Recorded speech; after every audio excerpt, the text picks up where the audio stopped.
안녕하세요. 영상공부방의 김성래입니다. 이번에는 조금 독특한 소식으로 찾아뵙게 됐습니다. 저희가 이전에 니콘의 Z9 관련된 영상을 올렸었는데요. 이 영상을 보시고 저 Z9 8K 로우 소스를 좀 만져볼 수 있으면 좋겠다 하는 아쉬운 이야기들을 좀 듣게 됐습니다. 그래서 저희가 이번에 Z9으로 촬영된 소스를 좀 배포해 볼 수 있는 기회가 생겨가지고요. 이렇게 이야기를 해보게 됐습니다. 사실 촬영이랑 이 작업을 진행한 거는 조금 시간이 지났었는데요. 이런저런 일정들과 겹치다 보니까 이제 이야기해 볼 수 있게 됐습니다. 크게 10가지의 주제를 선택해가지고 진행을 해봤고요. 각 주제별로 장소를 선정해가지고 2개에서 한 4개 정도까지의 이미지들을 준비해봤습니다. 앞에 보여드릴 5가지 주제는요, 자연광 상태에서 야외에서 촬영한 주제들을 가지고 표현을 해봤고요. 뒤에 5가지 주제들은 실내에서 저희가 조명을 치면서 촬영한 이미지들입니다. 자세한 이미지들은 하나씩 뒤에서 소개를 해보도록 하겠습니다. 이번에 공개할 소스들은 전부 엔로우 8K 23.976fps로 진행을 했습니다. 비교를 위해 가지고 각 소스별로 3가지 이미지를 준비했는데요. 먼저 엔로그 상태, 즉 촬영본 그대로를 올려서 보여드릴 거고요. 그 다음으로 다빈치 리졸브에서 컬러 스페이스 트랜스폼을 사용해서 렉 709로 변환한 이미지들을 보여드리겠습니다. 제가 아마 현장에서 감마 어시스트 기능을 켜가지고 보면서 찍은 이미지라고 생각하시면 되겠죠.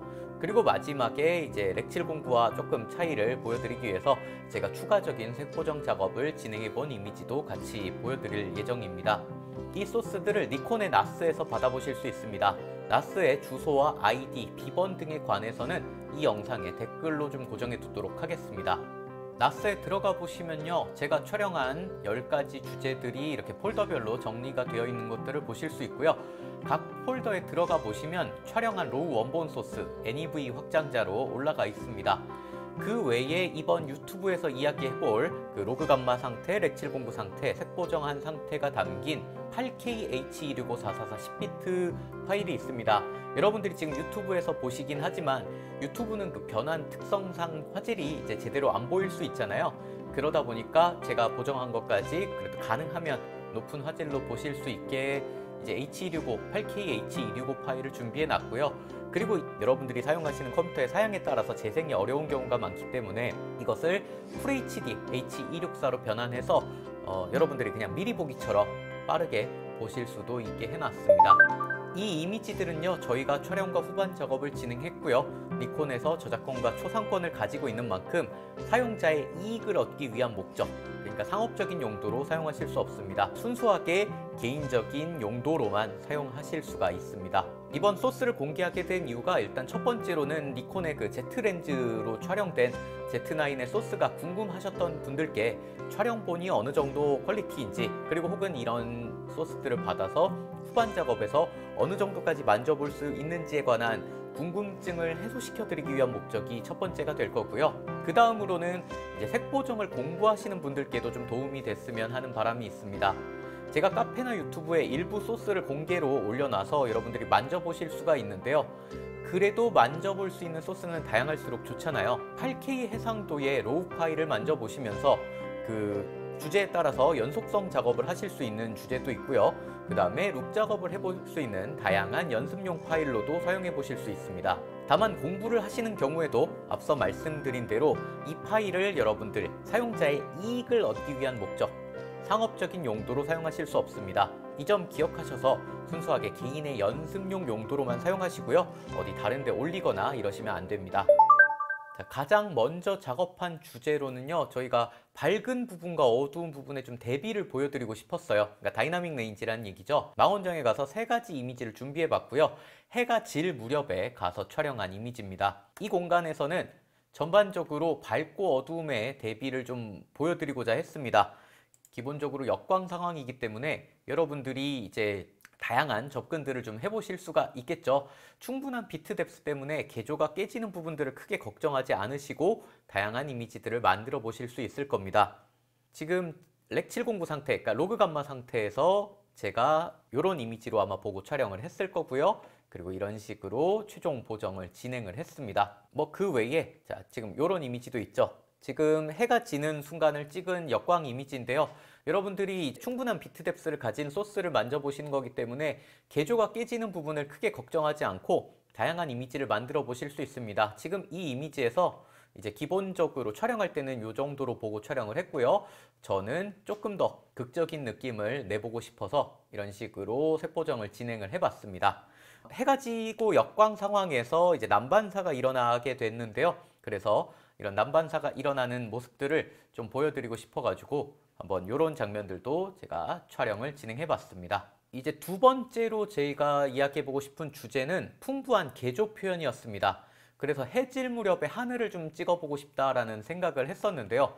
저희가 비행기가 뜨는 장면들을 좀 찍어볼 수 있었습니다. 여기서는 이제 두 가지 이미지들을 준비해봤어요. 지금 이런 이미지가 있고요. 그 다음에는 이런 식으로 비행기를 따라가서 화면 밖으로 벗어날 때까지 이런 장면들을 촬영을 해봤습니다. 이게 해질 무렵의 하늘이라는 게 기본적으로 굉장히 풍부한 그라데이션을 보여줍니다. 그래서 이런 개조들을 내 입맛대로 만져보는 재미를 느껴보실 수 있을 거고요. 저는 조금 더 극적으로 석양의 느낌을 내보고자 좀 한낮 대비를 세게 만들어서 넣어봤습니다. 저는 이런 식으로 작업을 해봤지만 여러분들은 더 다양한 접근들을 해보실 수 있겠죠. 세 번째로 이야기해보고 싶은 주제는 도시적인 느낌이었습니다. 사실 제가 야경도 찍으러 가고 막 그랬었는데요. 그 뒤에서 보여드릴 실내 촬영본 중에 좀 어두운 촬영본들이 꽤 많아가지고 도시 풍경은 낮에 찍는 것들로 거의 다 바꿨습니다. 동작대교에서 크게 세 가지 이미지들을 준비했고요.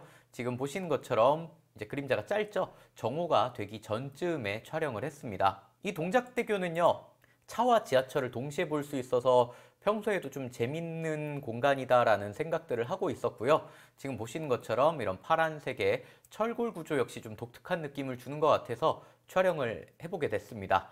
촬영할 때 제가 있는 쪽에서 약간 앞쪽으로 해가 있었던지라 아주 약간 역광 상황 같은 느낌에서 촬영을 진행하게 됐는데요. 그러다 보니까 촬영본이 막 엄청 밝게 찍힌 느낌까지는 아닙니다. 그래도 충분한 데이터 때문에 훨씬 더 화사하게 보정을 해도 이런 부분들이 무리 없이 잘 적용이 되는 것들을 확인해 보실 수가 있습니다. 앞서 이미지에서 해질 무렵의 하늘을 만져보실 수 있었다면 이번 이미지에서는 조금 더 파란 하늘을 만들어 보는 재미가 있을 것 같습니다. 저는 이렇게 좀 화사한 느낌을 보여드리기 위해서 작업을 이런 식으로 진행을 했지만 얼마든지 원본의 느낌을 살려가지고 더 묵직한 느낌으로도 작업을 진행해 보실 수 있을 겁니다. 이 네 번째 이미지들도요, 앞서 말한 도시적인 느낌의 좀 연장입니다. 이번에는 좀 많은 디테일을 보여줄 수 있는 이미지들을 다뤄보고 싶었어요. 여러분들이 이 Z9으로 촬영된 소스의 어떤 선예도라든가 질감 표현 같은 것들도 좀 느껴볼 수 있으면 좋겠다 해가지고 이런 부분들을 좀 고민했는데, 그래서 선택한 곳이 이런 철도 건널목입니다. 용산 쪽에 있는 백빈 건널목이라고 해서 아마 출사 등을 목적으로 많이 가보셨을 곳인데요. 여기서도 크게 세 가지 이미지들을 준비해 봤습니다. 첫 번째 이미지에서는 잘 보이지 않지만 두 번째 이미지와 세 번째 이미지에서는 열차가 지나가는 것들을 확인해 보실 수가 있습니다. 마스킹 같은 요소들을 포함해서 손볼 수가 있는 곳이 많은 이미지라고 생각합니다. 지금 보시면 기본적으로 촬영할 때 이런 식으로 보고 찍었고, 저는 조금 더 이 과한 느낌들을 살려서 보정을 해봤습니다. 훨씬 더 좀 강렬해 보이도록 다양한 작업들을 진행을 해봤습니다. 아마 이런 디테일이 많을수록 그 니콘 특유의 날카로운 선예도에서 오는 이런 질감 보는 재미가 좀 느껴지지 않을까라는 생각이 듭니다. 다섯 번째로 보여드릴 그림들은요, 제가 서울 이곳저곳을 돌아다니다가 발견한 이미지들입니다. 도시적인 느낌을 찍어보려고 막 돌아다니다가 일부는 좀 얻어 걸리기도 했고요. 그리고 지나가다가 이 부분 괜찮은데 해가지고 찍은 네 가지의 이미지가 있습니다. 먼저 보실 이미지는 서울의 한 동네 전경입니다. 주거지역 같은 게 확 내려다 보이는 모습을 좀 찍어보고 싶었는데요. 제가 간 시간에는 해가 조금 안 들더라고요. 이런 부분들이 조금 아쉬웠었는데, 보정은 이제 빛이 많이 들어오는 것처럼 좀 화사하게 보정을 해봤습니다. 이게 날씨랑 시간대를 제가 원하는 대로 맞추지 못하긴 했는데 후반 작업에서 어느 정도 제가 원하는 느낌을 낼 수 있었던 것 같습니다. 그 다음으로 보실 이미지는 해태 조각상인데요. 이 이미지는 좀 풍부한 질감 같은 것들을 보여주기 적당할 것 같다는 느낌이 들어서 촬영을 했고요. 지금 보시면 돌에 이끼 등이 조금 묻어 있는 것들을 확인해 보실 수 있는데요. 이런 이끼들을 살려가지고 조금 더 저는 눅진눅진한 느낌으로 보정해 봤습니다. 뭐 제가 촬영할 때는 이런 정도의 초록색 이끼들이 조금 보였고요. 보정은 훨씬 더 좀 더 눅눅한 느낌이 들게, 더 진한 느낌이 들게 보정을 해봤습니다. 다음 보실 이미지는 정말 우연히 발견한 벽화입니다. 그 벽화에 되게 다양한 색상이 있어서 이런 다양한 색상들을 담아내는 능력, 이 카메라가 어느 정도의 능력을 가지고 있을지 궁금해가지고 찍어본 영상입니다. 지금 보시면 이제 다양한 색상들이 이 정도의 밝기 정도에서 촬영이 되긴 했는데요. 여기서 채도를 높이고 대비를 낮춰가지고 조금 더 화사한 느낌으로 만들어 봤는데 높은 채도까지 표현이 잘 되는 것들을 확인해 보실 수가 있습니다. 마지막 이미지는 우연찮게 나뭇가지와 전봇대, 하늘, 구름 이런 게 얽혀가지고 느낌이 좋아가지고 한번 촬영해 봤습니다. 앞서 동작대교 촬영 때 하늘에 구름 없이 좀 파란 하늘이어가지고 아쉬움이 좀 있었는데요. 구름 있는 하늘을 좀 담아보고 싶었는데 우연찮게 이제 날씨가 변하면서 발견하게 됐습니다. 전반적으로 이제 좀 파란 느낌, 이제 블루에 가까운 느낌이 드는 하늘이었는데 저는 조금 더 사이안이 더 많이 도드라지는 하늘로 한번 수정을 해봤습니다. 여기까지가 이제 자연광 상태에서 촬영한 야외 이미지라고 보실 수 있고요. 지금부터 말씀드리는 부분은 스튜디오 등에서 촬영지에서 조명 치고 촬영한 실내 이미지입니다. 실내 이미지의 최종 보정본에서는 제가 필름 그레인을 많이 좀 사용해 봤습니다. 6번째 주제로는요, 실내에서 밝고 어두움의 대비를 좀 강하게 보여주자라는 부분이었습니다. 침대에 걸터 앉아가지고 책을 읽는 모습을 찍었는데요. 풀샷과 클로즈업 두 컷을 촬영해 봤습니다. 여기서부터는 모델분이 나오시기 때문에 사람과 공간을 기준으로 연속성 작업을 진행해 보시는데 도움이 되는 그림이라고 볼 수 있을 것 같습니다. 저희는 어두운 상황에서 인물한테만 빛이 닿도록 하는 이미지를 만들고 싶어가지고요. 색보정에서 주변 부분들을 확 눌러줘가지고 작업을 진행을 해봤습니다. 렉 709 이미지와 비교를 해보시면 훨씬 더 눅눅하게 눌린 것들을 보실 수가 있죠. 7번째 주제부터는 색조명을 이용한 이미지들을 좀 만들어 보고 싶었습니다. 최근에 많이 사용되기도 했고요. 색보정 공부를 할 때 이렇게 색조명을 사용한 소스들을 작업하시는 걸 되게 어려워하시는 것들을 좀 보게 되거든요. 소재는 마찬가지로 이제 책 읽고 글 쓰는 그런 모습인데 이번에는 조금 더 적극적으로 그린이 도는 공간들을 조명으로 만들어 봤습니다. 이미지는 크게 3가지 이미지로 구성을 해봤고요. 마지막 이미지는 이제 거울에 반사된 모습으로 담아봤습니다. 전반적으로 그림이 좀 잘 묻어 보이도록 작업을 하긴 했었는데요. 이게 그렇다고 얼굴에까지 그림이 다 묻으면 굉장히 이미지가 과해 보이잖아요. 그러니까 얼굴에는 좀 따뜻한 조명이 닿게 해가지고 약간의 분리를 주려고 했습니다. 그리고 이제 제가 보정한 장면에서는 렉 709보다 조금 더 눌러가지고 이미지를 좀 묵직하게 표현을 해봤습니다. 8번째 이미지들은 앞서 이야기한 그린의 보색인 마젠타를 이용해서 고민하는 모습들을 담아봤습니다. 보시면 마젠타와 블루, 오렌지가 섞여 있는 이제 2가지 이미지들을 저희가 촬영을 해봤는데요. 이런 색조명이 얼굴에 묻을 때 보정하시는 것들을 조금 어려워하시는데 여러분들이 조금 더 도전적인 이미지들을 만들어 보실 수 있을 것 같습니다. 저는 이런 부분들을 조금 그림 같은 것들을 살짝 넣으면서 이미지를 조금 더 틀어보려고 작업을 진행을 해봤어요. 첫 번째 역시 렉 709랑 다르게 마스킹을 통해서 다양한 작업들을 진행해봤고요. 지금 보시는 것처럼 오렌지 광원이 있는 쪽으로는 살짝 미스트 효과, 글로우 효과 같은 것들을 추가시켜가지고 작업들을 진행해봤습니다. 9번째로는 이제 메이크업이라는 소재를 담아봤습니다.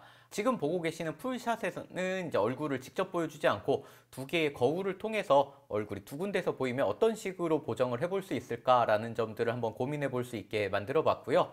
촬영본에서는 이런 식으로 그냥 무난하게 작업이 돼 있는데 저는 후반 작업에서는 약간 레트로한 느낌이 나면 어울릴 것 같아 가지고 이런 식으로 한번 보정을 진행해 봤습니다. 이제 필름 그레인을 넣으면서 조금 레트로한 느낌을 내보아도 어울릴 것 같다라는 생각이 들었어요. 그 다음으로 보고 계신 것처럼 입술이라든가 눈과 같이 어떤 질감이 굉장히 도드라질 수 있는 좀 극단적인 클로즈업들을 통해 가지고 여러분들이 이제 Z9이 가지는 질감 표현이라든가 이런 것들을 확인해 보실 수 있도록 한번 작업을 진행해 봤습니다. 마지막으로 그냥 같은 장면인데 붉은 조명과 이제 파란 조명들을 이용해 가지고 이런 효과들도 한번 보여드리면 어떨까? 이런 소스를 또 만지는 재미가 있잖아요. 그래서 좀 극단적인 이미지도 한번 만들어 봤습니다. 마지막으로는 음식 관련 이미지를 찍어보고 싶어가지고요. 화과자를 만드는 모습들을 담아봤습니다. 풀샷과 클로즈업들을 섞어가지고 작업을 진행해봤고요. 촬영에서도 저희가 이제 고보등을 사용해가지고 빛을 좀 깎아주거나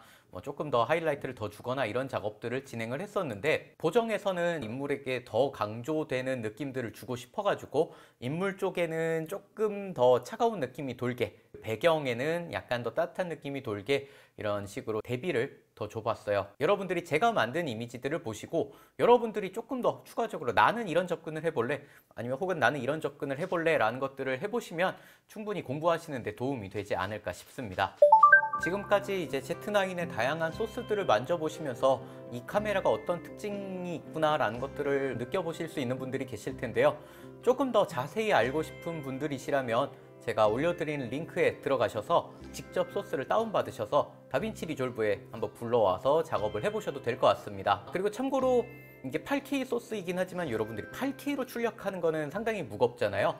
프로젝트 해상도를 UHD, 그러니까 3840-2160 정도의 해상도에 놓고 작업하시면 그렇게 무겁지 않게 작업을 해보실 수 있을 거라고 생각합니다. 그동안 좀 일도 바쁘기도 했고, 그 다음에 이제 교육 같은 것들도 하면서 조금 시간이 안 나다가 이제 조금씩 여유를 찾아가면서 제가 해보고 싶었던 것들을 해보고 있는 시간들인데요. 여러분들께도 더 좋은 정보들을 드릴 수 있기 위해서 열심히 노력하도록 하겠습니다. 영상 봐주셔서 감사합니다.